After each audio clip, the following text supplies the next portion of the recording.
प्रभु तेरी वाणी जीवन की रोटी, नैनों की ज्योति अंधेरा मिटाती।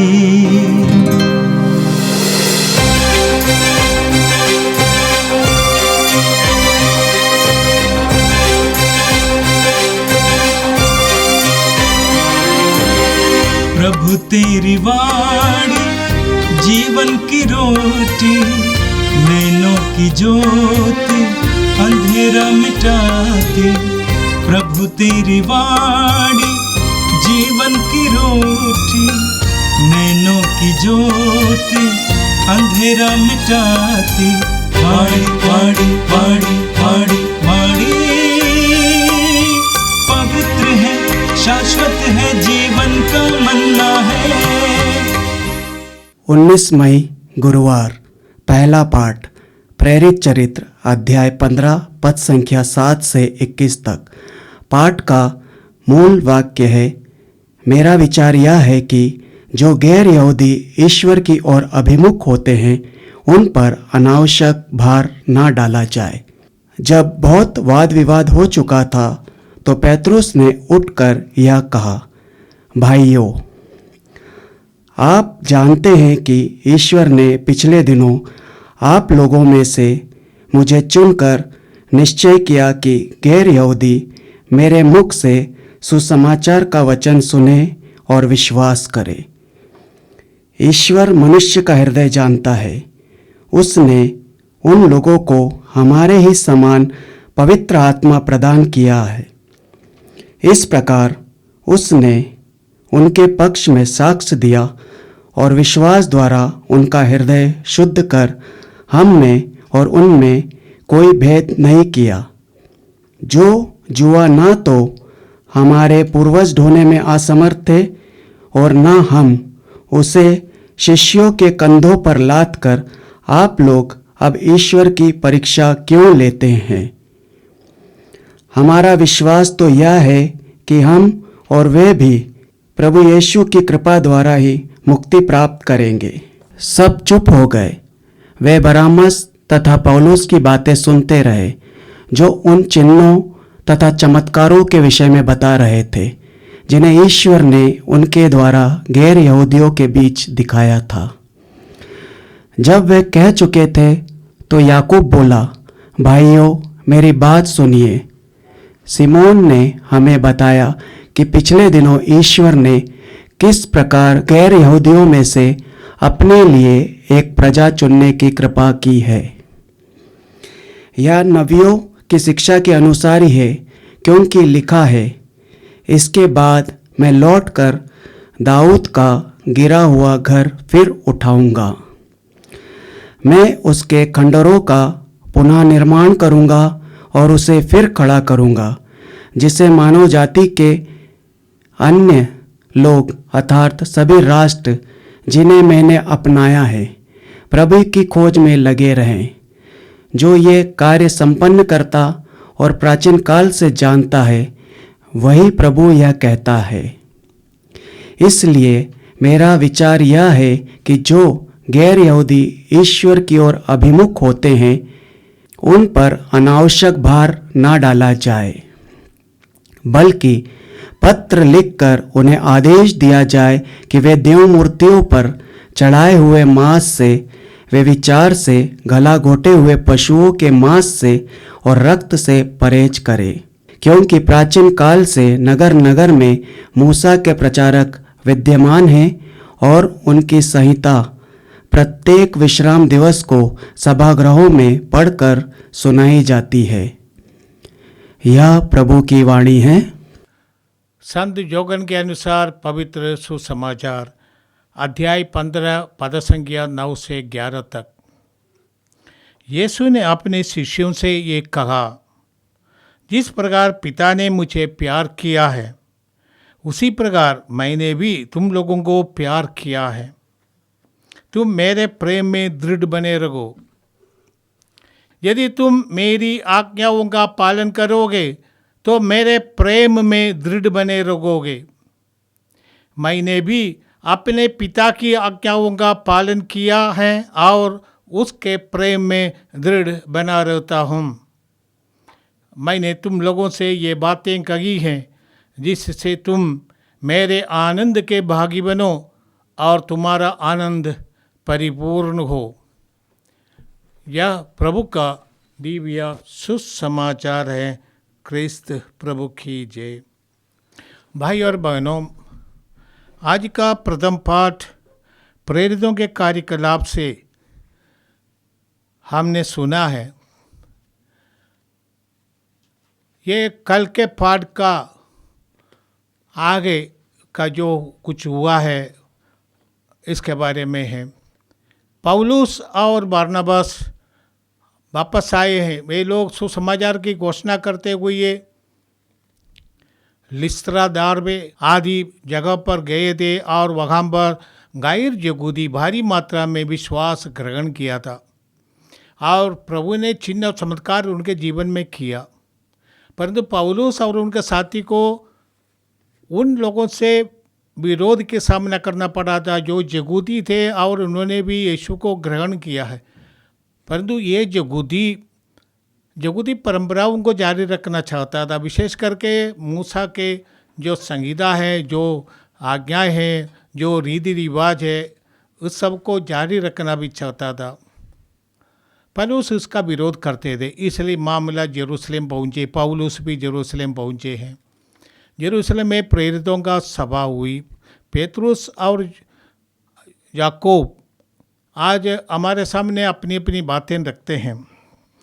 आज के पाठ में हम पेतरुस का अभिप्राय, जो पेतरुस अपनी बातें हमें समझाते हैं और याकूब भी अपनी बातें रखते हैं, और इसके बाद आदि कलीसिया सारे विश्व में विश्वासियों के लिए अपना निर्णय भेजते हैं। आज के पाठ में हमें इतना मिलता है। पेतरुस प्रेरितों का मुख्य है। प्रभु ने उनको मुख्य बनाया था और प्रेरितों ने, अन्य प्रेरितों ने भी इसको माना है। पेतरुस मुख्य है।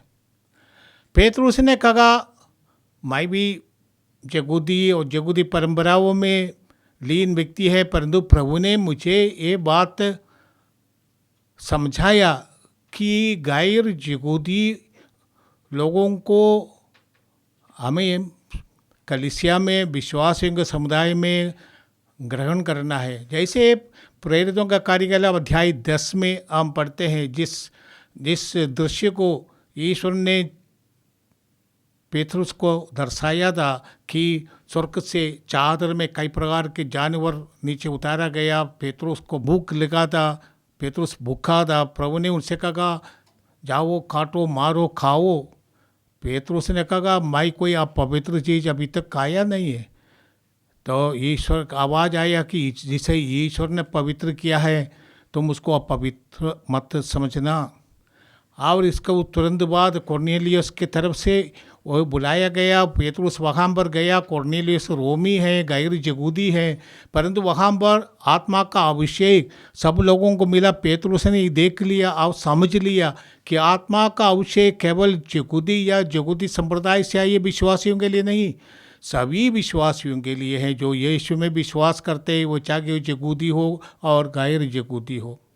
इसलिए पेतरुस आज कहते हैं कि जो भोज अर्थात मूसा द्वारा दिया गया जो संहिता है, जो आज्ञा है, उसको हम, ये हमारा पूर्वज ढो नहीं सकते हैं, इसको हम क्यों दूसरे के ऊपर लाद ले। असली में पौलुस और पेतरुस एक ही कहते हैं, मुक्ति हमें यीशु मसीह के दुख भोग और पुनरुत्थान, यीशु मसीह के इस महान बलिदान के द्वारा मिला है और ये कृपा के माध्यम से हमें मिला है, मुफ्त में मिला है। ये कोई भी कमा नहीं सकता। और इसलिए कहते हैं, गलीतियों के नाम पौलुस का पत्र अध्याय 5 पद संख्या 1 में पौलुस लिखते हैं, मसीह ने स्वतंत्र बने रहने के लिए भी हमें स्वतंत्र बनाया है, इसीलिए आप लोग दृढ़ रहे और फिर दासता के जुए में नहीं जूते। मैंने हम आज़ाद है, जो बोझ यहूदियों को ढोना था, प्रभु ने भी कहा थके मंद बोझ से दबे हुए लोगों, तुम सब मेरे पास आओ, मैं तुम्हें विश्राम दूंगा। क्योंकि ये सब कर्मकांड में फंसे मत रहना। कर्मकांड का कुछ मतलब है, परंतु कर्मकांड के द्वारा किसी को भी कृपा प्राप्त नहीं होती है। कृपा ईश्वर का वरदान है, विश्वास के द्वारा हमें कृपा प्राप्त होती है। विश्वास प्रभु के शिक्षा पर एक भौतिक रूप से स्वीकार करना नहीं है विश्वास, परंतु प्रभु के उपदेशों को अपनाना, आत्मसात करना, उनके शिक्षा को आत्मसात करना और उसके अनुसार अपने जीवन को परिवर्तित करना, यही विश्वास है। प्रभु ने अपने शिष्यों से कहा था, यदि मेरी शिक्षा तुम्हें बनी रहेगी तब तुम मेरा शिष्य है। यही विश्वास का प्रमाण है। इसलिए आज के पाठ में जो पेतरुस ने कहा, इसके तुरंत बाद याकूब जो यहूदी है और यहूदी संप्रदाय का एक प्रकार के वे स्पोक पर्सन था, परंतु उसने भी माना और कहा कि हमें गैर यहूदियों के ऊपर यहूदी संप्रदाय के नियमों को थोप लेना नहीं। वे लोग ऐसे 4 बातों पर ध्यान दें। इन बातों को ये कहते हैं, ये बात यही है कि वे देव मूर्तियों पर चढ़ाए हुए मांस से परहेज रखे। मैंने देव मूर्तियों के, पौलुस भी रोमी के नाम पत्र में बाद में इन बात पर चर्चा करेंगे। पौलुस कहते देव मूर्ति तो असलियत में नहीं है और उनके चढ़ाए गए मांस में कोई ज़्यादा फर्क नहीं है, परंतु दूसरे लोग आपका ऐसा आचरण देखकर समझेंगे कि आप देव मूर्तियों के अधीन हैं, इसलिए आपको ऐसा व्यवहार नहीं करना। यहाँ पर भी विश्वास में आए लोगों को यरूशलेम के ये मगा सभा से ये चिट्ठी लिखकर आदेश दिया जाता है कि आप ऐसी बात नहीं करना कि लोग समझ ले कि आप देव मूर्तियों की पूजा करते हैं, उनसे आप जुड़े हैं। इसलिए आपके ऐसे आचरण से अलग रखना। दूसरी बात है कि बेविचार से अलग रखना, अर्थात उस समय जैसे आज भी विवाह और लैंगिक जीवन के बारे में लोगों में कई प्रकार की विचारधाराएं हैं। आज के दुनिया में आम लोग देखते हैं कोहैबिटेशन इत्यादि इत्यादि। तो शादी इत्यादि के बातों को पवित्र रखना, इसलिए आप लोगों को चाहिए हर प्रकार के जो अशुद्धता से अपने को अलग रखना, क्योंकि हम लोग ईश्वर का मंदिर है, पवित्र आत्मा आप में निवास करते हैं, आपका शरीर पवित्र आत्मा का मंदिर है। इसको ध्यान में रखकर हर प्रकार की बुराई और बुरे आचरण से अपने को अलग रखना। और आगे कहते हैं गला घोटे हुए पशुओं के मांस से और रक्त से परहेज रखना। ये दोनों यहूदियों के लिए विशेषता है, विश्वासियों के लिए इसलिए कहा गया कि आप लोग यहूदियों की भावनाओं को समझे। यहूदी जो मांस खाते हैं वो खून पूरे के तरह मांस से निकालने के बाद ही वो मांस खाते थे, क्योंकि यहूदी समझते हैं खून में रक्त में जीवन है, इसलिए वो लोग खाते नहीं। और दूसरे हैं रक्त से परहेज रखना, अर्थ हैं रक्त यहूदियों के लिए अशुद्ध है। किसी जानवर का रक्त या किसी इंसान का रक्त यदि हम छुए तो हम 5-7 दिन के लिए अशुद्ध माने जाते हैं। ये यहूदी भावना है, इसलिए विश्वासी से कहा गया कि आप इन भावनाओं पर ध्यान रखें। यदि भी यहूदी लोग जो विश्वासी बने वो भी अपने धर्म के सारे नियमों को नए विश्वासियों पर जो गैर यहूदी है उन पर लागू करना चाहते थे। आदि कलीसिया ने कहा कि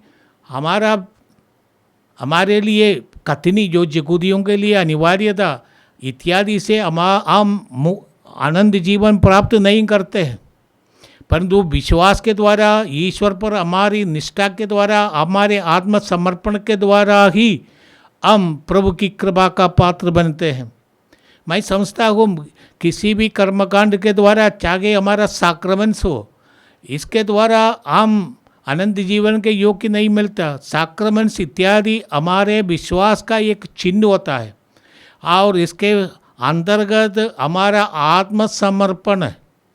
यदि बिना आत्मसमर्पण का किसी भी साक्रामेंट या किसी भी कर्मकांड या किसी भी अच्छे भक्तिपूर्ण व्यवहार हमें कृपा का पात्र नहीं बनाता।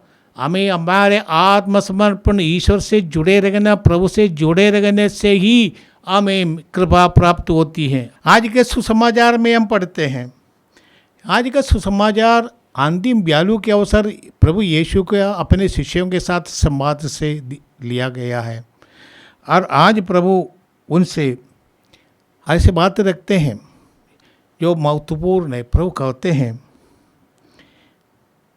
जिस प्रकार पिता ने मुझे प्यार किया उसी प्रकार मैंने भी तुम लोगों को प्यार किया है, तुम मेरे प्रेम में दृढ़ बने रहो। ये प्रभु का आदेश है। और प्रभु ने हमें अंतिम ब्यालू के अवसर ये आदेश दिया है, तुम एक दूसरे को प्यार करो जैसे मैंने तुम्हें प्यार किया है। ये विश्वासियों के लिए आदेश है। दूसरा आदेश प्रभु ने कहा, यदि मेरी शिक्षा तुम में बनी रहती है तो तुम मेरा शिष्य है। हमें प्रभु की शिक्षाओं को अपने जीवन में लागू करना है, तभी हम शिष्य बन जाते हैं।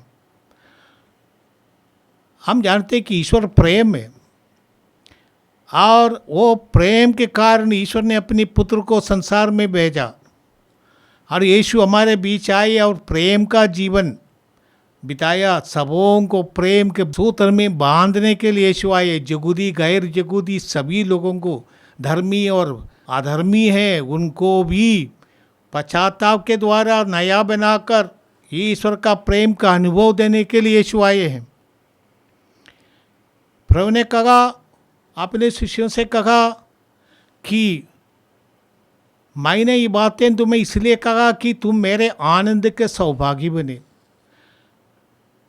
यीशु जानते हैं कि कुछ घंटों के बाद वे पकड़े जाएंगे, क्रूस पर चढ़ाए जाएंगे। इतने भयानक दुख उनके सामने, फिर भी यीशु हमें आनंद के बारे में बताते हैं। ईश्वरीय आनंद, दुख में भी वो आनंद हमें प्राप्त होती है। दुख में भी हमें वो आनंद प्राप्त होता है। इसीलिए प्रभु कहते हैं, तुम मेरे आनंद के सौभागी बनो यदि तुम मेरी शिक्षा पर चले। जैसे हम जानते हैं कि प्रभु ने नियम आज्ञाएं दिया था। एक तो है ईश्वर को अपने सारे दिल से प्यार करो और दूसरा है तुम अपने पड़ोसी को अपने समान प्यार करो। इसको प्रभु ने आगे बढ़ाकर कहा, तुम अपने पड़ोसी को ऐसा प्यार करो जैसे मैंने तुमको प्यार किया है। और आज प्रभु हमें कहते हैं, ऐसे करने से तुम मेरे आनंद में रहोगे। हम तब तक ईश्वर के प्रेम का योग्य है जब तक वो प्रेम हमारे माध्यम से दूसरों तक हम पहुंचाते हैं। जैसे बिजली का तार, यदि वो बिजली को प्रभावित नहीं कर सकते, दूसरों को तक नहीं पहुंचाते हैं, वो बिजली का तार बेकार है। हम भी ऐसे ही है। ईश्वर का प्रेम जितना हम पाएंगे उतना हम दूसरों को भी दे दे। हम अपनी शक्ति से नहीं है, ईश्वर का प्रेम हमारे माध्यम से दूसरों तक पहुँचे, तभी हम ईश्वर के प्रेम में निवास करने वाला है। जिस तरह प्रभु ने हमें प्रेम किया उसी तरह हम भी दूसरों को प्यार करें। यही विश्वासी होने का चिन्ह है। हमारे लिए कोई इंसान दुश्मन ना हो, हम किसी को अपने दुश्मन ना समझे। हमें चाहिए कि और ईश्वरीय प्रेम का अनुभव करें और इस अनुभव से प्रभावित होकर हम ईश्वर का प्रेम को दूसरों तक को पहुँचाए। ये हमारी शक्ति नहीं है, ये आत्मा की शक्ति है, ईश्वर की शक्ति है, ईश्वर का प्रेम की शक्ति है। आइए हम प्रार्थना करें। ये प्रभु हम तुझे धन्यवाद देते हैं आज के दिन के लिए। तूने हमें बुलाया है यीशु में एक होने के लिए। ये प्रभु आदि कलीसिया ने हमें मार्गदर्शन किया है। विश्वास के द्वारा ही पवित्र बनाए जाते हैं, कोई कर्मकांड के कारण नहीं। इस कारण प्रभु तूने महान कार्य हमारे बीच करते हैं, जैसे क्रिस्त भक्त लोग हैं तूने उन्हें अभिषेक दिया, इसलिए हम उनको क्रिस्त भक्त बोलते हैं। अभिषिक्त लोग यीशु में विश्वास करने का गैर यहूदियों को भी अभिषेक मिला है, आत्मा का अभिषेक मिला है। गैर विश्वासी गैर ईसाई लोगों को ये अभिषेक मिला है विश्वास के कारण। इसलिए हम तुझे धन्यवाद देते हैं। ये अभिषेक ही उन्हें यीशु से जोड़ देते हैं। यीशु से जुड़ जाना विश्वास के माध्यम से, अभिषेक से माध्यम से होता है। हम तुझे धन्यवाद देते इस कृपा के लिए। प्रभु तू हमें परिवर्तित कर, हम ये समझ ले कि हम किसी कर्मकांड के माध्यम से पवित्र नहीं किए जाते हैं। हम विश्वास के द्वारा, आत्मसमर्पण के द्वारा हम पवित्र किए जाते हैं। प्रभु तू हमें ये एक कृपा दे कि हम अपना जीवन तेरे चरणों में समर्पित करे। और जैसे पौलुस ने कहा, अभी मैं नहीं जीवित रहता हूँ, प्रभु यीशु मुझ में जीवित है। ऐसे कहने में तू हमें सक्षम बना। ये प्रार्थना हम करते हैं हमारे प्रभु क्रिस्त के द्वारा, आमीन। प्रभु तेरी वाणी जीवन की रोटी, नैनों की ज्योति अंधेरा मिटाती। वाणी वाणी वाणी वाणी वाणी पवित्र है, शाश्वत है, जीवन का